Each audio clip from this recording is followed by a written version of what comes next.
गण, अभिभावकगण, सज्जन वृंद एवं मेरे विद्यालय के सहकर्मियों एवं मेरे प्यारे छात्र छात्राओं, आज का दिन बड़ा ही पावन दिन है।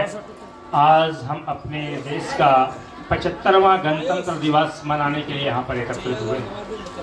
आज ही के दिन सन 1950 में हमारा पहला गणतंत्र दिवस का समारोह का आयोजन किया गया था। बच्चों, जैसे कि आप जानते हैं कि आज़ादी तो हमें 15 अगस्त 1947 को ही मिली थी, लेकिन उस समय हमारा अपना संविधान नहीं था, हमारा अपना कानून नहीं था। हम अंग्रेजों के द्वारा बनाए गए कानून और संविधान के तहत अपने देश का संचालन कर रहे थे। आज़ादी के बाद 9 दिसंबर 1946 को संविधान सभा का गठन हुआ और उसके बाद 2 वर्ष 11 महीने 18 दिन तक संविधान सभा की बैठक चली।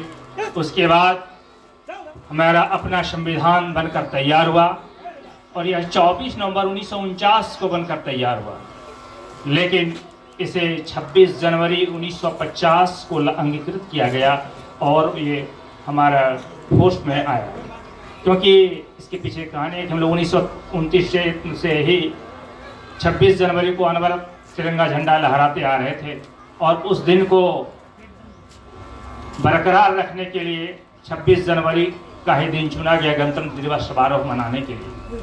और तब से आज तक लगातार हम लोग बिना किसी दबाव, भय और के इस समारोह को, इस गणतंत्र दिवस समारोह को बड़े ही धूमधाम से 75 वर्षों से अनवरत मनाते चले आ रहे हैं। और आशा है कि जब तक यह सूर्य और चांद रहेगा तब तक हमारा यह तिरंगा लहराता रहेगा और हम इसी प्रकार का ये गणतंत्र दिवस समारोह हमेशा धूमधाम से मनाते रहेंगे और यह खुशियां और दिनों दिन बढ़ती जाएगी। बच्चों, जैसा जानते हैं कि गणतंत्र दिवस का अर्थ ही होता है गण का तंत्र, मतलब ये जनता के द्वारा शासित तंत्र है। आज दुनिया के प्रायः सभी देशों में ये सर्वाधिक प्रचलित शासन प्रणाली है। इसमें जनता के द्वारा यानी हमारे द्वारा चुने हुए प्रतिनिधि ही हमारे ऊपर शासन करते हैं, इसलिए यह बहुत ही लोकप्रिय शासन प्रणाली है और इस प्रणाली के तहत हमारा देश में शासन प्रणाली संचालित होती है। हमें इस बात का बहुत गर्व है कि हमारा देश दुनिया का सबसे बड़ा लोकतांत्रिक देश है और हमारे देश का संविधान सबसे बड़ा संविधान है। हम दुनिया के सभी संविधानों से, दुनिया के हर देश के जो कुछ भी अच्छाइयाँ लगी है उसे हमारे संविधान में अंगीकृत किया गया है। यह बहुत ही उत्कृष्ट संविधान है और इसलिए हमारे देश में किसी प्रकार के बिना भेदभाव के, बिना किसी असमानता के, जाति और धर्म के भेदभाव के शासन प्रणाली चलती है। हमें एक मजबूत, सशक्त और समृद्ध भारत के निर्माण का सपना हमारे महापुरुषों ने रखा था और उसी कड़ी में हम लोग आज मेहनत करके अपने देश को आगे बढ़ा रहे हैं। हमें बहुत गर्व की बात होती है कि हमें समय समय पर हमारे यहाँ ऐसे नेतागण, ऐसे हमारे शासक होते हैं जो दुनिया में हमारे देश का तिरंगा लहराते हैं। अभी वर्तमान में हमारे आदरणीय प्रधानमंत्री जी ने भारत को नई ऊंचाइयों पर पहुंचा दिया है।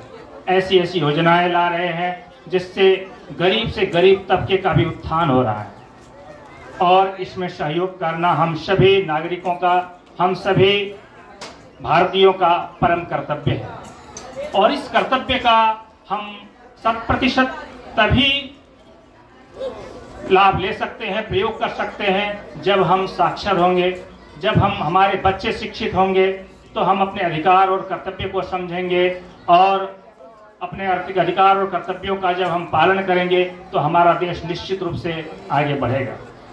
आज हमारा देश दुनिया की 5वीं बड़ी अर्थव्यवस्था है। जब आज़ाद हुआ तो उसमें हम बहुत पीछे थे। हमारे यहाँ गरीबी, बेरोजगारी और भुखमरी थी, अशिक्षा था, लेकिन आज हम दुनिया के 5वीं सबसे बड़ी अर्थव्यवस्था बन चुके हैं और जैसा कि बार बार अनुमान जताया जा रहा है 2028 तक हमारा देश दुनिया की तीसरी बड़ी अर्थव्यवस्था बन जाएगा। और जो कभी सदियों हमारा भारत जगत गुरु कहलाता था, विश्व गुरु कहलाता था, उस राह पर हमारे आदरणीय प्रधानमंत्री के नेतृत्व में जिस रफ्तार से अभी देश बढ़ रहा है, शायद हम पुनः उस जगह पर बहुत जल्द होंगे। फिर से एक नया भारत का निर्माण होगा और एक विकसित भारत कहलाएगा पूरे देश। तब हम अपने पूरे गर्व के साथ हम इस दुनिया में अपना तिरंगा लहराएंगे जब हम विकसित भारत का सपना हमारा पूर्ण रूप से साकार होगा। और इसके लिए आप सभी बच्चों को, जो आप आज कल के भविष्य हैं, कल आप ही देश का शासन चलाएंगे, आप पर ही देश का भविष्य निर्भर होगा। इसलिए आप जितना शिक्षित होंगे, स्वस्थ होंगे, समृद्ध होंगे, उतना ही मजबूत और अच्छे भारत का निर्माण होगा। इसलिए बच्चों और अभिभावकों से भी मैं अपील करता हूं कि अपने बच्चे को शिक्षा के प्रति जागरूक करें। जिन अभिभावकों ने हम लोगों पर भरोसा जता के आप स्कूल भेजते हैं, उनसे आग्रह है कि आप नियमित रूप से बच्चों को विद्यालय भेजें। यहाँ आते हैं तो बच्चे निश्चित रूप से कुछ सीख के जाते हैं और अच्छे अनुशासन में रहते हैं।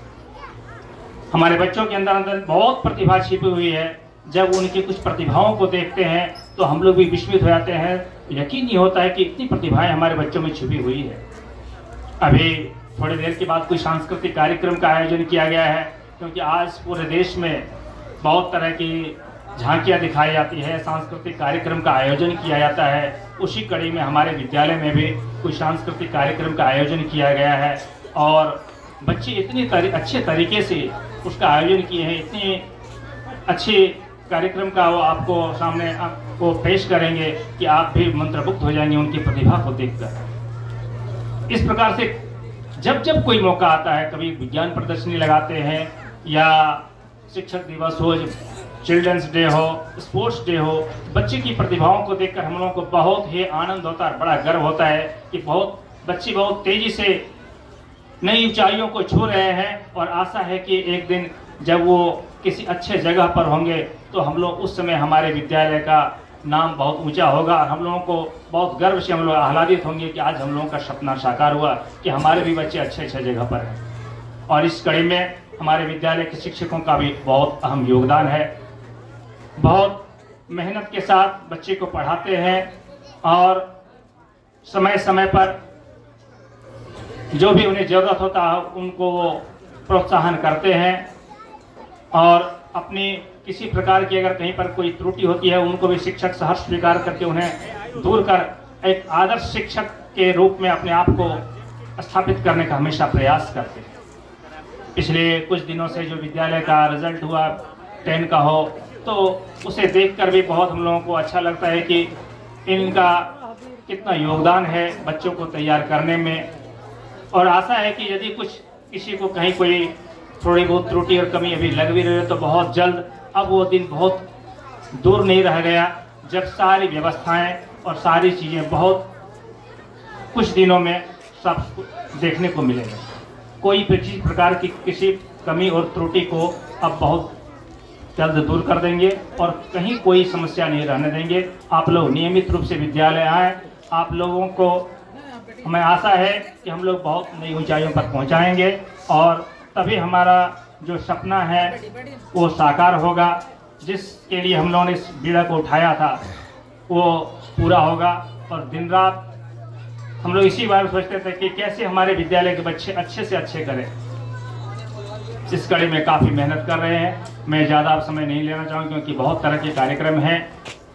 फिर से एक बार सबों से भी आग्रह होगा बच्चे से, अभिभावक से, कि वो अपने बच्चे को नियमित रूप से विद्यालय भेजें और समय पर भेजें और कम से कम घर में 1 से 2 घंटे का स्वाध्याय जरूर कराएं। नहीं भी उन्हें कोई मार्गदर्शक हो, ट्यूशन नहीं हो, कोई बात नहीं, घर में भी बैठकर जो भी मिला है उसे पढ़ने के लिए कहें, प्रेरित करें। पढ़ेगा वो एक दिन खुद जब उन्हें अपना होश होगा, लेकिन प्रेरणा जगाए रखें अभी से। ये एक दिन उसके भविष्य को संवारेगा, सजाएगा। ठीक है, बहुत वक्त नहीं लेना चाहता हूँ। धन्यवाद। जय हिंद, जय भारत।